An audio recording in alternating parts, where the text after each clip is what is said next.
그 섬들을 다 북한에 돌려줬어요. 그때 그 섬에 있던 우리 선배들은 땅을 치고 울었습니다. 호시탐탐 백령도나 연평도를 실제로 점령하겠다고 전력들도 유지하고 있고.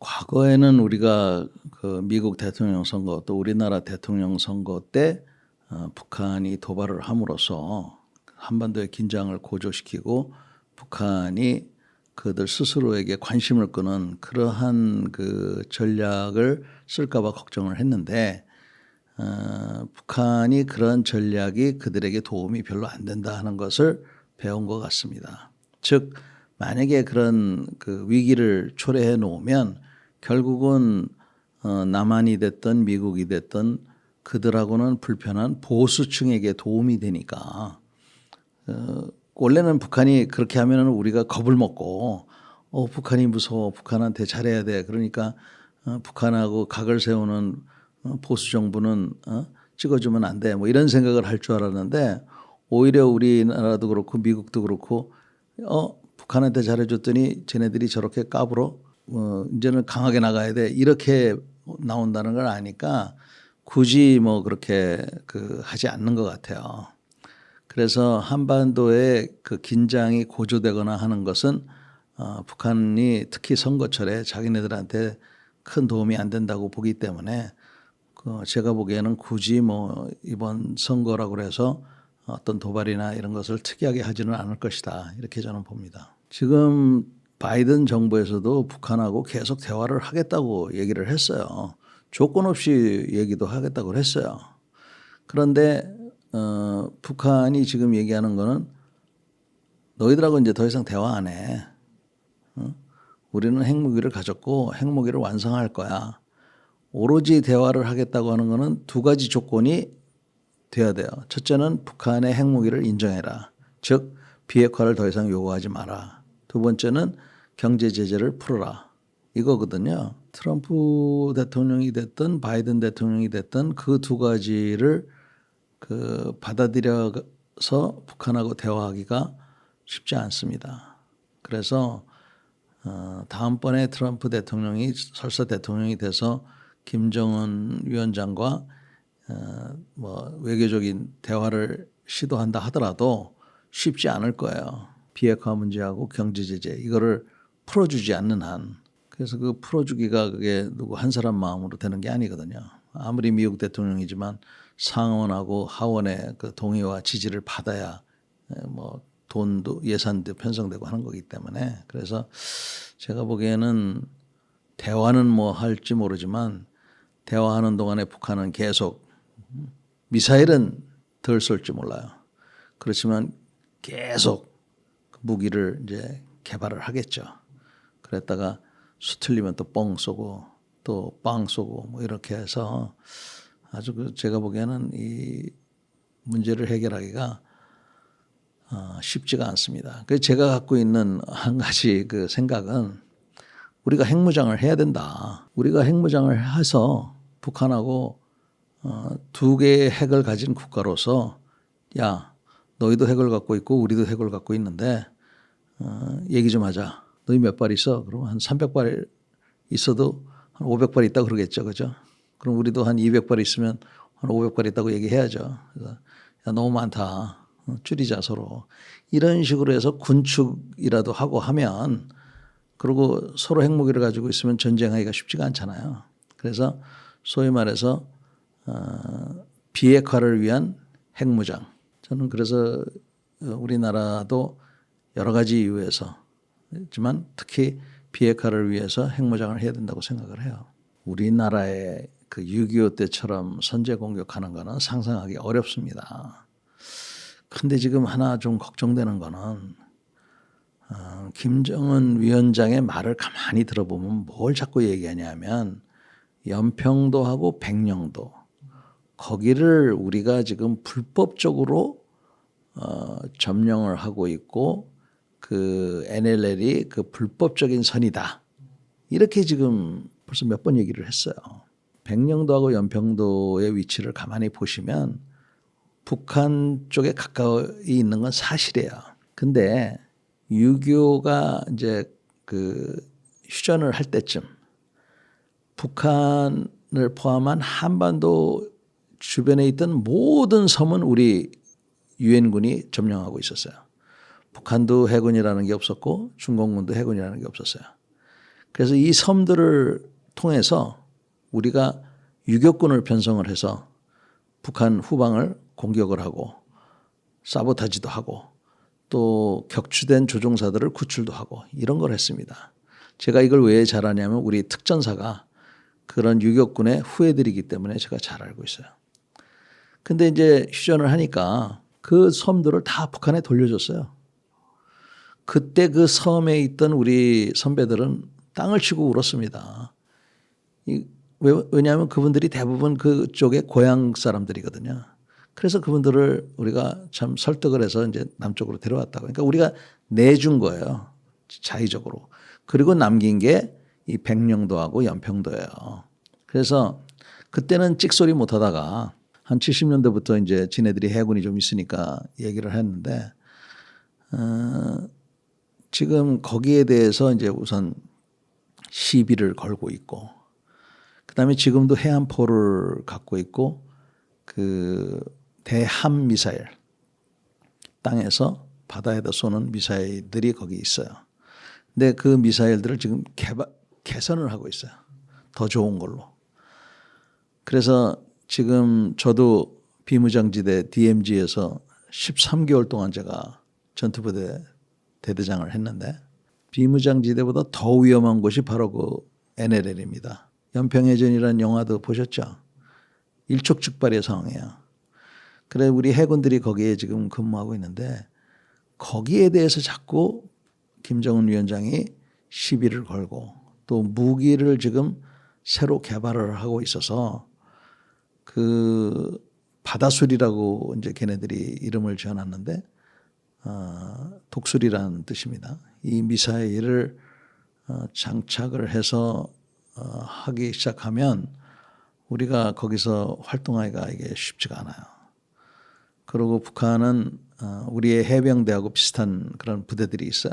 그래서 호시탐탐 백령도나 연평도를 실제로 점령하겠다고 이런 전력들도 유지하고 있고 그래서 그쪽에 대한 어떤 도발 그 한번 뺏기고 나면 거 다시 확보하려면은 많은 우리가 피해를 입을 겁니다. 그래서 그런 것들이 만약에 우리가 조금 틈새를 보이면 할 가능성 그런 것들은 충분히 있어요. 그래서 지금 이제 그 우리 그 시청자분들께서 당장 이제 뭐 물가라든지 취직, 결혼 뭐 이런 문제를 그 당연히 그 걱정을 당면 과제니까 하지만 그런 것들의 바탕 속에서는 이런 안보 문제가 일단은 어느 정도 정리가 돼야 그런 거를 해결하려고 노력을 해야지 안보가 불안한데 뭐 돈이 많으면 뭐 하겠어요. 그 힘이 없으면 뒷골목에서 그 깡패한테 돈 다 뺏기는 거는 시간 문제이기 때문에 하여튼 그런 거는 유념을 해야 됩니다. 자세하게는 말씀드릴 수가 없고 우리가 그 연평도 포격 사건이 있었지 않습니까? 연평도 포격 사건은 연평도에 주둔하고 있는 우리 해병들이 일상적인 사격 훈련을 빌미로 북한이 우리가 먼저 도발했다. 전혀 사실이 아닙니다. 그런 거를 이제 시비거리로 해가지고 한 300여 발을 쏜 거예요. 거기다가. 그때 우리는 즉각 대응을 했죠. 제 기억으로는 20분 만인가 이렇게 대응을 했는데 그 굉장히 잘한 겁니다. 포탄이 막 날라올 때는 20분이 금방 지나가요. 그래서 이제 대응을 했는데 그때 우리가 안 한 게 그 북한의 그 포진지에 대해서 어느 정도만 사격을 하고 북한이 더 이상 사격을 안 하는 시점에서 우리도 포격을 금했던 겁니다. 그러나 일부에서는 우리가 거기다가 분명하게 하여튼 더 때려야 된다. 그래서 전투기를 보내야 된다고 그 주장하는 사람들이 있었어요. 그래서 만약에 그때만 전투기를 보냈으면 북한은 대공미사일을 또 쐈을 거거든요. 그 대공미사일을 쏘고 북한이 만약에 전투기를 보내면 우리도 또 대응을 해야 될 거예요. 그래서 이게 이제 확전이 되는 겁니다. 이거를 중지시키는 거는 쉽지 않아요. 누가 중지를 시키겠습니까? 그래서 그러니까 1차적인 어떤 그 대응도 중요하지만 이거를 어느 선상에서 맞출 거냐. 이게 사실은 더 큰 숙제예요.